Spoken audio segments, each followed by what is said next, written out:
प्यारे बच्चों नमस्कार। 10वीं कक्षा के विज्ञान के तीसरे चैप्टर धातु एवं अधातु के छठे लेक्चर में आपका स्वागत है। आज के इस लेक्चर का हमारा मुख्य टॉपिक है धातुओं की प्राप्ति। इस टॉपिक के अंतर्गत मैं आपको ये बताऊंगा कि धातुएं हमें कहाँ से और किस रूप में प्राप्त होती है और फिर उनको किस तरह से हम बिल्कुल शुद्ध धातु जो हम प्राप्त करते हैं। सारा प्रोसीजर जो है मैं आपको इस लेक्चर में पूरी डिटेल से बताऊंगा। तो आइए शुरुआत करते हैं।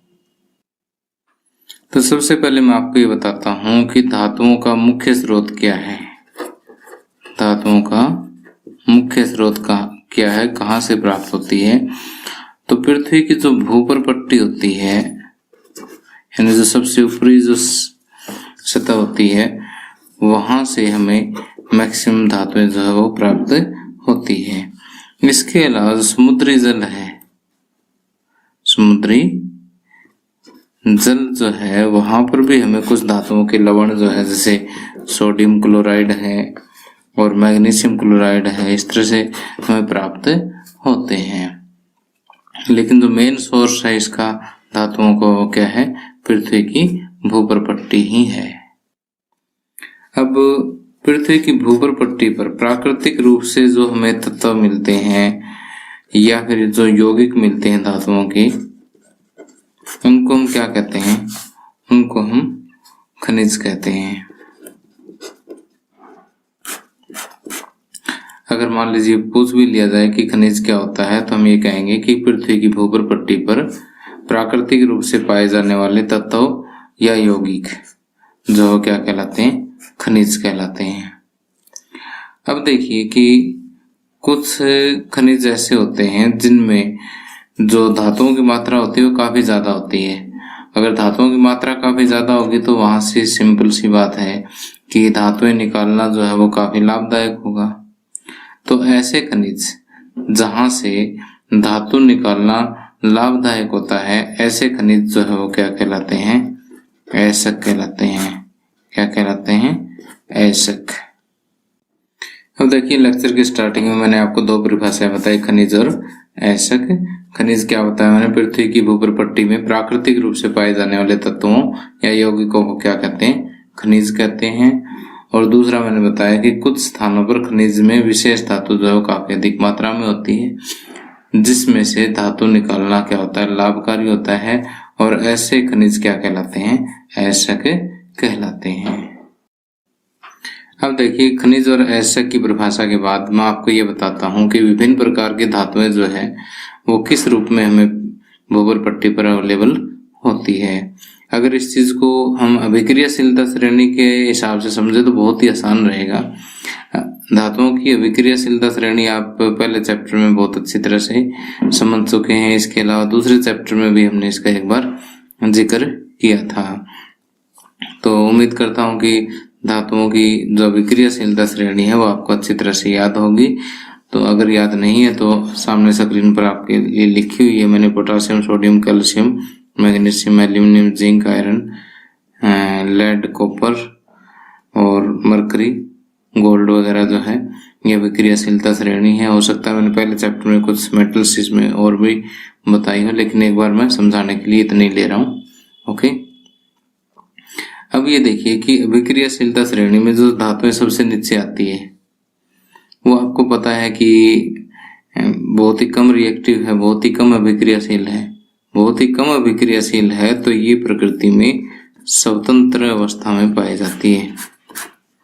ठीक है, जैसे कॉपर है और ये चांदी है, गोल्ड है। ठीक है, कॉपर, सिल्वर, गोल्ड वगैरह जो है ये प्रकृति में स्वतंत्र अवस्था में पाई जाती है क्योंकि ये बहुत ही कम अभिक्रियाशील होती है। इसके अलावा जो कॉपर और सिल्वर जो है अपने सल्फाइड या ऑक्साइड जो ऐसक के रूप में भी पाई जाती है। ठीक, कॉपर और सिल्वर जो है वह सल्फाइड और ऑक्साइड के रूप में भी, ऐसकों के रूप में भी पाई जाती है। ठीक, अब अभिक्रियाशीलता श्रेणी में जो सबसे ऊपर जो धातुएं आती है sodium, potassium, sodium, calcium, magnesium, aluminium वगैरह जो है ये बहुत ही ज्यादा अभिक्रियाशील है। इतनी ज्यादा अभिक्रियाशील है कि ये प्रकृति में स्वतंत्र कभी नहीं मिलेगी, स्वतंत्र नहीं मिलती है कभी भी। ओके। और जो अभिक्रियाशीलता श्रेणी में मध्य में जो धातुएं आती हैं वो मुख्य रूप से हमें इनके ये भी एस्कों के रूप में मिलती है, और जो इनके यौगिक जो हमें मिलते हैं वो या तो सल्फाइड वाले होंगे या ऑक्साइड वाले या कार्बोनेट वाले। ठीक। तो मध्य में जो धातुएं आती है वो अपने सल्फाइड, ऑक्साइड या कार्बोनेट के एस्कों के रूप में हमें मिलेगी। ओके। अब देखिए कि हमने यहाँ पर अभिक्रियाशीलता श्रेणी के आधार पर यहाँ पर सारे धातुओं को 3 पार्ट में बांट दिया है कि अभिक्रियाशीलता श्रेणी में सबसे ऊपर आने वाले धातुएं, मध्य में आने वाली धातुएं और सबसे नीचे आने वाली धातुएं। क्योंकि इनकी उपलब्धता जो है वो समझ लीजिए कि अलग अलग टाइप की है, जैसे मैंने यहाँ पर अभी डिस्कस किया है। तो इनका जो निष्कर्षण का तरीका है वो भी हम 3 पार्ट में डिवाइड कर देते हैं कि एस्कों से जो है धातु जो हम किस तरह से धातुओं का निष्कर्षण किस तरह से करते हैं उसको भी हम 3 पार्ट में स्टडी करेंगे। एक तो सब अभिक्रियाशीलता श्रेणी में नीचे आने वाली धातुओं का निष्कर्षण किस तरह से होता है, मध्य में आने वाली धातुओं का निष्कर्षण किस तरह से होता है, और सबसे ऊपर स्थित जो धातुएं हैं उनके एस्कों में निष्कर्षण हम किस तरह से करते हैं। इनके तीनों के हमारे पास अलग अलग तरीके हैं, और सारे मैं आपको डिस्कस करवाऊंगा कि एस्कों में से धातु का निष्कर्षण कैसे करते हैं। ओके। अब देखिए कि मैंने धातुओं की 3 कैटेगरी आपको अभी बताई कि अभिक्रियाशीलता श्रेणी या सक्रियता श्रेणी में सबसे नीचे आने वाली धातुओं, मध्य में आने वाली धातुएं और सबसे ऊपर आने वाली धातुएं। इन धातुओं का उनके एस्कों में से निष्कर्षण किस तरह से होता है ये डिस्कस करने से पहले मैं आपको बता देता हूं कि किसी भी एसक से शुद्ध धातु प्राप्त करने के लिए जो चरण है उनमें से सबसे पहला जो चरण होता है वो है एस्कों का समृद्धीकरण। उसके बाद हम डिटेल से निष्कर्षण पर विचार करेंगे कि धातुओं का निष्कर्षण जो है तीनों कैटेगरी में किस तरह से करते हैं। और निष्कर्षण होने के पश्चात भी धातुएं जो पूरी तरह से शुद्ध नहीं होती, और उनको बिल्कुल प्योरीफाई करने के लिए हम क्या करते हैं, धातुओं का परिष्करण करते हैं, उनका बिल्कुल सही तरह से शुद्धिकरण करते हैं। वो किस तरह से करते हैं, तीसरा हमारा स्टेप वो है। ओके। तो पहला स्टेप हमारा बिल्कुल छोटा सा, जस्ट अभी हम 1 मिनट में डिस्कस कर देंगे। उसके बाद मेन हमारा टॉपिक ये है निष्कर्षण का। ओके। उसके बाद परिष्करण में भी जस्ट 2 मिनट ही लगेंगे। ओके। अब देखिए एस्कों का समृद्धीकरण जो मैं यही डिस्कस कर देता हूं कि अब जैसे पृथ्वी से जो एसक हम खनित करते हैं यानी खोद करके बाहर जो निकालते हैं, उन एस्कों में जो है एसक के साथ साथ जैसे मिट्टी, रेत वगैरह कुछ इस टाइप के पदार्थ जो है अनवांटेड होते हैं वो आ जाते हैं, और इस टाइप के उसको हम अशुद्धियां कहते हैं कि जो रेत, मिट्टी आदि जो अशुद्धियां हैं, ठीक है, और उन अशुद्धियों को हम क्या कहते हैं, गैंग कहते हैं। क्या कहते हैं, गैंग कहते हैं। अब देखिए कि इस गैंग को दूर करना, इस गैंग को हटाना किससे पहले, निष्कर्षण से पहले, धातुओं के निष्कर्षण से पहले उसके एस्कों में से गैंग को हटाना ही क्या कहलाता है, धातुओं एस्कों का समृद्धीकरण कहलाता है, या एस्कों का सांद्रण भी इसको हम कई बार कह देते हैं। ओके। एस्कों का सांद्रण भी हम इसको कई बार कह देते हैं। ओके। तो यहाँ पर मैंने आपको क्या बताया कि जब हम एस्कों को खनित करते हैं यानी जमीन से खोद करके बाहर निकालते हैं तो उसके साथ रेत, मिट्टी आदि की अशुद्धियां होती हैं, और उन अशुद्धियों को हम क्या कहते हैं, गैंग कहते हैं। और गैंग को हटाना ही क्या कहलाता है, एस्कों का समृद्धीकरण या सांद्रण कहलाता है। तो जो चीज मैंने आपको यहाँ पढ़ाई है वो नोट्स में लिख भी दी है, और अगर आपके पास नोट्स की पीडीएफ नहीं है तो आप मेरी ऐप डाउनलोड कर सकते हैं और वहां से आप ये पीडीएफ डाउनलोड भी कर सकते हैं। अब अयस्कों के समृद्धिकरण के बाद हम डिस्कस करते हैं धातुओं का निष्कर्षण। और धातुओं के निष्कर्षण में सबसे पहले हम डिस्कस करेंगे कि सक्रियता श्रेणी में सबसे नीचे आने वाली धातुओं का निष्कर्षण हम किस तरह से करते हैं। सबसे नीचे जो धातुएं आती है उसमें से मुख्य रूप से है मरकरी है, कॉपर है, सिल्वर है और गोल्ड है।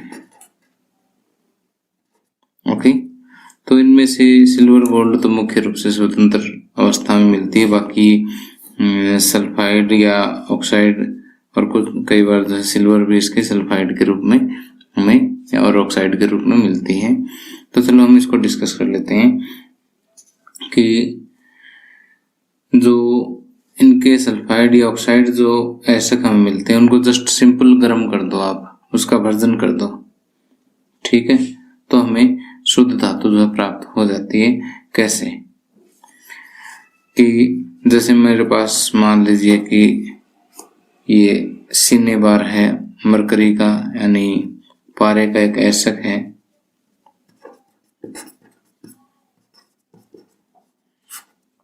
ठीक है, मरकरी का सल्फाइड है HgS। तो जैसे हम इसको वायु की उपस्थिति में गर्म करते हैं, ठीक, वायु की उपस्थिति में गर्म करना जो है वो क्या कहलाता है, भर्जन कहलाता है। तब जब हम इसका भर्जन करते हैं तो जो है HgO ये हो जाएगा मर्क्यूरिक ऑक्साइड, मर्क्यूरिक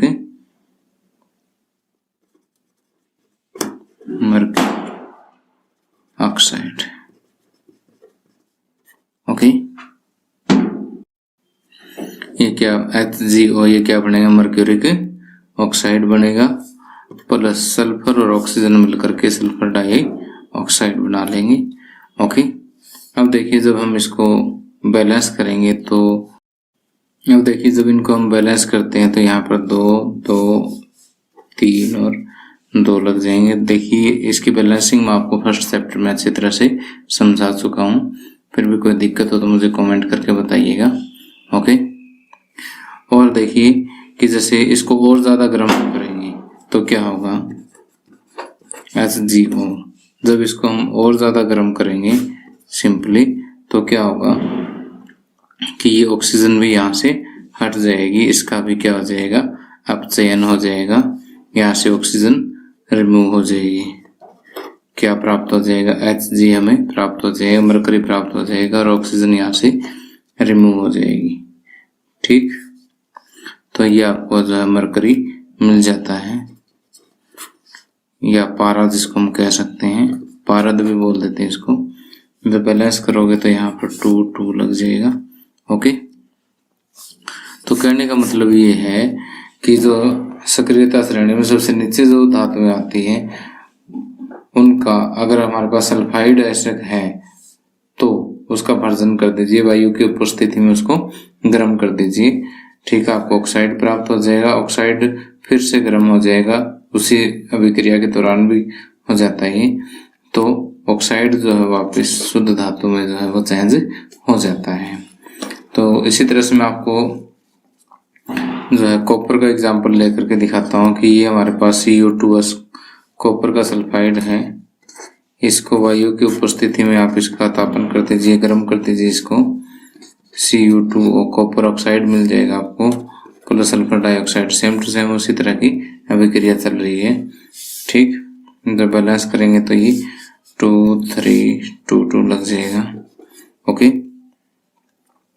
और जब ये कॉपर ऑक्साइड जो है जब आप इसको गर्म करोगे तो क्या होगा, कॉपर ऑक्साइड और copper sulphide,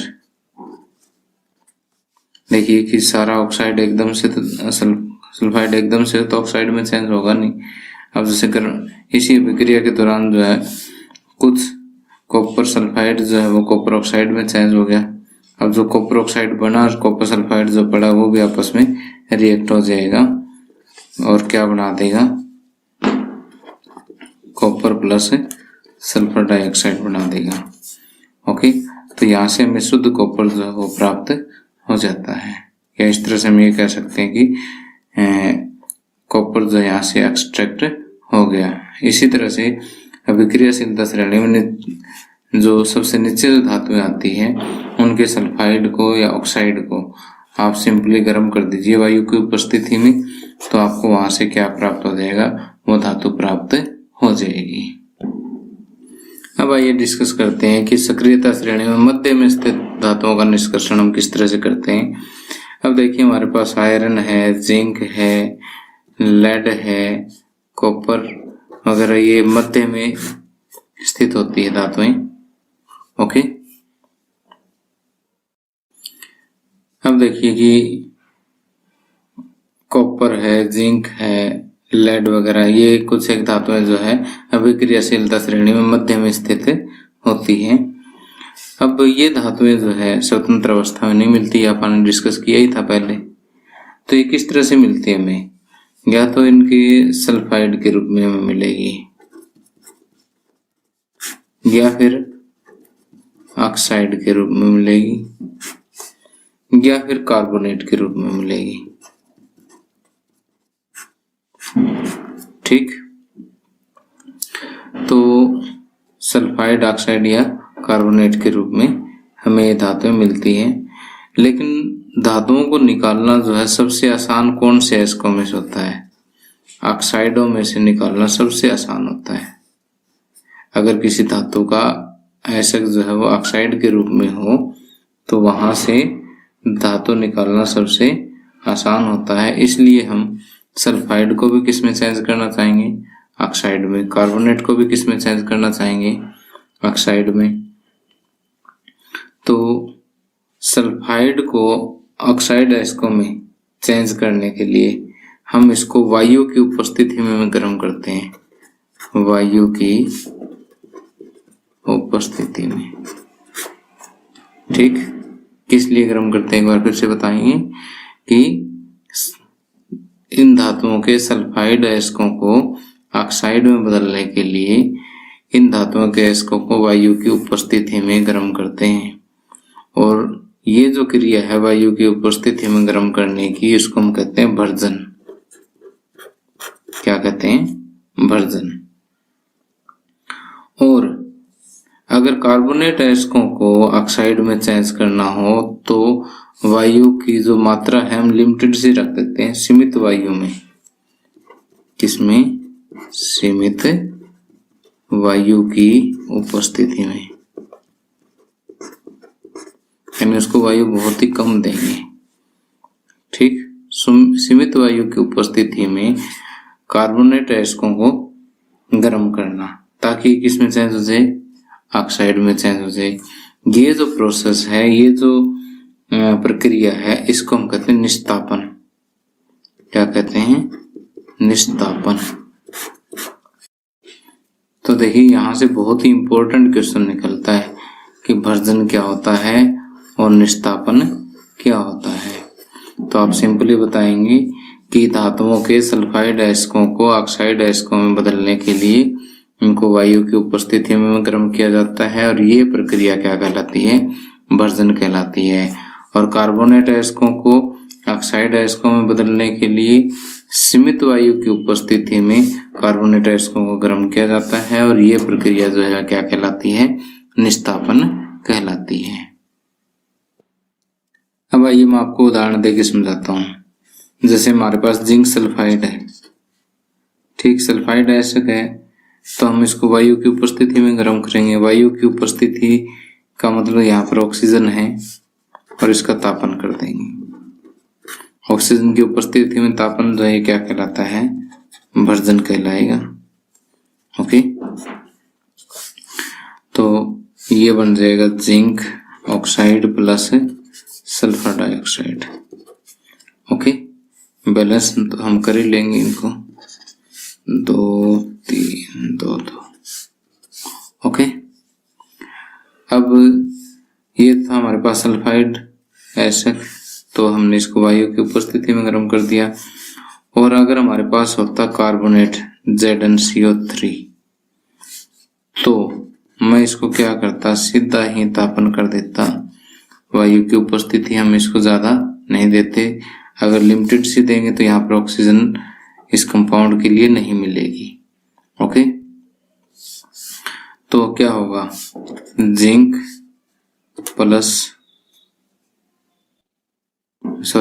oxide plus CO2। Okay, तो अब देखिए कि जिंक ऑक्साइड जैसे बेशक हमें यहाँ पर वर्धन से प्राप्त हो गया हो चाहे निस्तापन से प्राप्त हो गया हो, हमें चाहिए क्या था, जिंक ऑक्साइड ही चाहिए था। अब जिंक ऑक्साइड को हम क्या करेंगे कि किसी अपचायक की हेल्प से, जैसे कार्बन वगैरह लेकर के हम क्या करेंगे, इसको फिर से गर्म कर देंगे। तो ये कार्बन इस ऑक्सीजन को यहाँ से छीन लेगा और सिर्फ यहाँ पर हमारे पास क्या दे देगा, जिंक एक धातु दे देगा हमें, और कार्बन मोनोऑक्साइड जो गैस है ये बाहर निकल जाएगी। तो ठीक देखिए, इस तरह से हम ऑक्साइड का किसी अपचायक की हेल्प से हम इसका अपचयन कर सकते हैं। ठीक, अब देखिए अपचयन क्या होता है और उपचयन क्या होता है। ये वैसे तो मैं फर्स्ट चैप्टर में आपको बता चुका हूं, लेकिन उपचयन का मतलब होता है कि इसमें किसी भी चीज में ऑक्सीजन मिलना उसका उपचयन कहलाता है, और किसी चीज में से ऑक्सीजन निकलना उसका अपचयन कहलाता है। ठीक, ऑक्सीजन की कमी होना अपचयन। तो एक बार फिर से मैं इसकी समरी बना देता हूं ताकि आपको कंफ्यूजन ना हो। अपचयन ऑक्सीजन की कमी होना, और उपचयन उस कंपाउंड में या उस तत्व के अंदर या उस यौगिक के अंदर ऑक्सीजन की वृद्धि होना। अब देखो कि मुझे ये चीजें बचपन में याद नहीं रहती थी, इसलिए मैं क्या करता था, इसको अपचयन कमी जैसे स्वर में और ये व्यंजन में जो पहले पहले नंबर पे आता उनको मैं मिला देता था कि अपचयन का ए और क से कबूतर का क, जहाँ पर अपचयन होता है ऑक्सीजन की कमी होती है। ठीक है, दूसरा तो आपको फिर यहाँ से याद हो ही जाएगा। ठीक है, उपचयन वृद्धि होती है। ठीक है, जो बाद में आएगा उसको बाद वाले से मिला दो। ओके, समझ गए बात को। तो यहाँ से आपको याद रखना है कि हम क्या कर रहे हैं, जिंक ऑक्साइड का अपचयन कर रहे हैं, ऑक्सीजन की कमी कर रहे हैं, और जो ऑक्सीजन की कमी करने में सहायक हो वो अपचायक होता है। ठीक, अब देखिए कि ये जो अपचयन हमने इसका ऑक्साइड का करवाना है, कई बार तो हम इस तरह का अपचायक कार्बन आदि लेकर के कर लेते हैं। कई बार जो है हम क्या करते हैं कि जैसे अभिक्रियाशीलता श्रेणी में जिंक से ऊपर कोई भी और धातु ले ली, क्योंकि जो ज्यादा रिएक्टिव धातु है वो कम रिएक्टिव को वहां से डिस्प्लेस कर देती है, वहां से स्थानांतरित कर देती है। ठीक, और इस तरह से भी हम शुद्ध धातु प्राप्त कर लेते हैं। जैसे हमारे पास आयरन का ऑक्साइड है Fe2O3, मान लीजिए हमारे पास ये है, और एल्यूमिनियम इससे आयरन से ज्यादा रिएक्टिव है, ज्यादा अभिक्रियाशील है। ज्यादा अभिक्रियाशील है तो एल्यूमिनियम क्या करेगा, यहाँ से आयरन को भगा देगा। ठीक, और ऑक्सीजन को खुद अपनी तरफ रख लेगा, Al2O3 बना देगा। ठीक, तो इसको आप इस तरह से बैलेंस कर सकते हो। ठीक, क्योंकि 2 एल्यूमिनियम तो 2 एल्यूमिनियम, 3 ऑक्सीजन 3 ऑक्सीजन।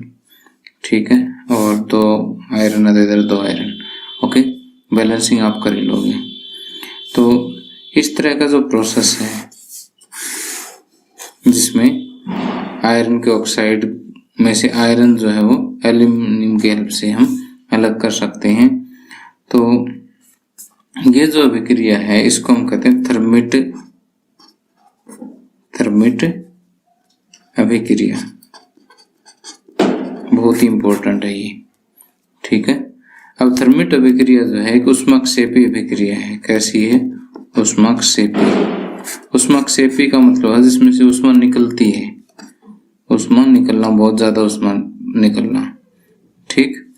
अब ये थर्मिट अभिक्रिया इतनी अधिक ऊष्माक्षेपी है कि जो आयरन आपको प्राप्त होता है ये कैसे प्राप्त होते हैं? गलित अवस्था में प्राप्त होता है। ठीक। तो इसी वजह से जो है इस अभिक्रिया का, थर्मिट अभिक्रिया का प्रयोग जो है हम मशीनी पुर्जों की दरारों को जोड़ने में, फॉर एग्जाम्पल जैसे रेल की पटरी है उनके बीच में वेल्डिंग करना, यानी उसको बीच में हमने जोड़ना है, तो थर्मिट अभिक्रिया का यूज वहां पर किया जाता है। ओके। तो आज के इस लेक्चर में मैंने आपको भर्जन, निस्तापन और थर्मिट अभिक्रिया, बहुत ही इंपॉर्टेंट ये 3 पार्ट बताए हैं। ठीक है। ये सारा जो है मैंने आपके लिए नोट्स में लिख दिया है। ठीक। और अगले लेक्चर में हम अभिक्रियाशीलता श्रेणी में सबसे ऊपर आने वाली धातुओं का निष्कर्षण के बारे में पढ़ेंगे, और फिर जो हमें इस तरह से जो धातुएं प्राप्त होती है सेकंड स्टेप में निष्कर्षण के बाद, उन धातुओं को से बिल्कुल शुद्ध धातु जो हम किस तरह से प्राप्त कर सकते हैं, ठीक है, उनके बारे में हम डिटेल से पढ़ेंगे। तो आज के लिए बस इतना ही। Thank you. Have a nice day.